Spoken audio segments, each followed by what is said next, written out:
Everyone, Christine Lewis here with a little Sunday afternoon thought. Just a whimsy thought this time, just a small one, but a powerful one. Yesterday I was in Matthew chapter 9 and I was reading Matthew's version of that encounter that Jesus had with Jairus. When Jairus approached Jesus, in Matthew's gospel it just calls him a ruler. And it says this ruler came and worshipped Jesus, saying, "Master, my daughter has died, but if you come, she'll live." And I was reading that, and it really, really spoke to me on a very personal level, I have to say, over, sort of personal issues. But I just want to encourage you with this, because first of all, here's the thing.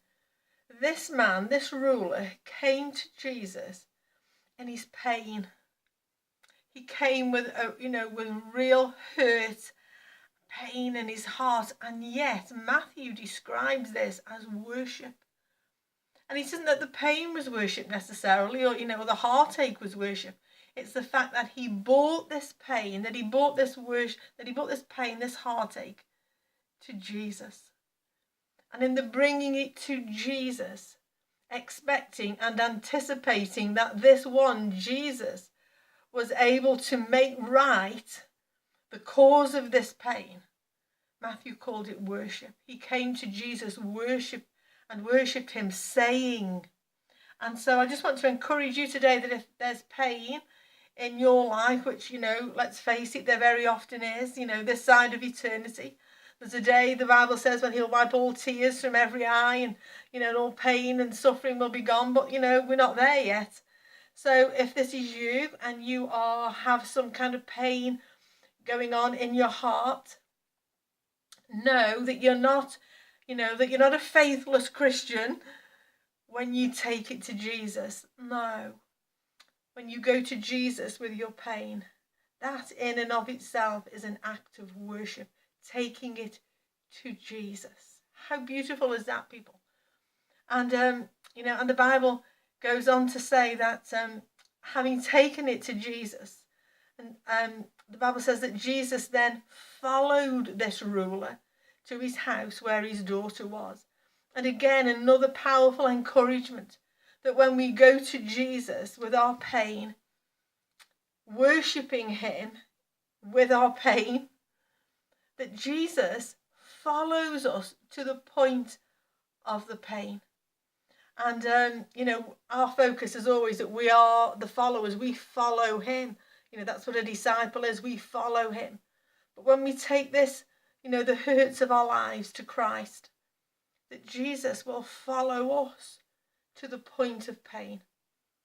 And when he arrived there at the ruler's house, the first thing that he did was to remove all the wailers. There were people playing flutes, flutes playing this mourning song, and the wailers were there, and Jesus had them all put outside.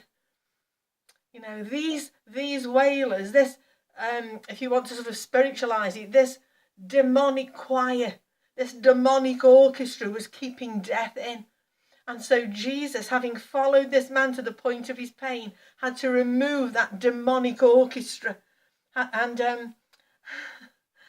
then he went in and he took this girl by the hand, and she was raised to life.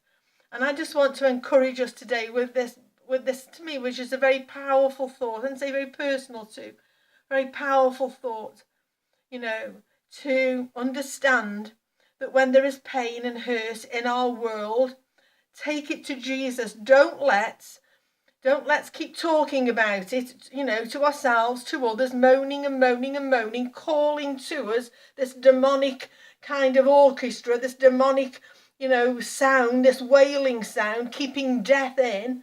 No, let's take it as an act of worship to Jesus, who will then put out all of that, awful, negative, mourning, terrible stuff. He'll put all that out. And he will come to the point of pain and breathe as only he can do his life into it. So encouragement there all round. If you're hurting, if you're in pain, know that when you take it to Jesus, it's an act of worship, that he will follow you to the point of pain. And then finally, zip it from there on in. We don't want to call into our world, this demonic orchestra, this demonic sound that will keep us locked into pain. No, let's zip that now and let Jesus in. It says by putting them out, Jesus made room. He makes room for life to occur. And that happens when we will just trust Jesus to solve whatever it is that is creating that pain. So that's my encouragement to you today. I'm going now in Jesus' name.